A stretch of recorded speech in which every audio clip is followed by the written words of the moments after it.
Bugun sizlar bilan atirgul tikish texnikasini o'rganamiz. Atirgul tikish texnikasi yo'nalish faqat bir tomonga qaratilgan holda tikiladi.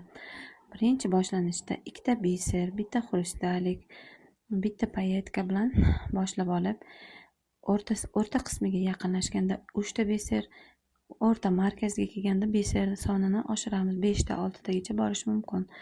Yo'nalishni bir tomonlama qilib tikib to'ldirib chiqamiz ichini.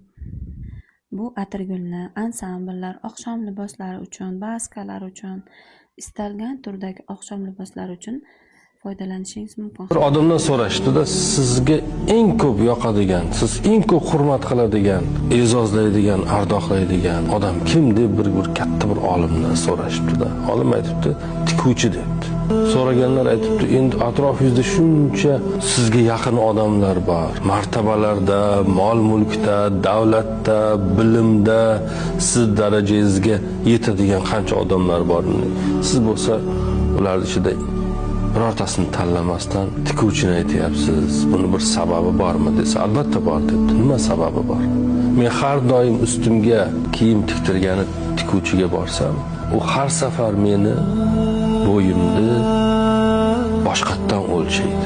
Bir oydan keyin borsam ham boshqacha o'lchaydi, yangitdan o'lchaydi, bir haftadan keyin borsam ham yangitdan o'lchaydi. Lekin siz va sizga o'xshaganlar debdi.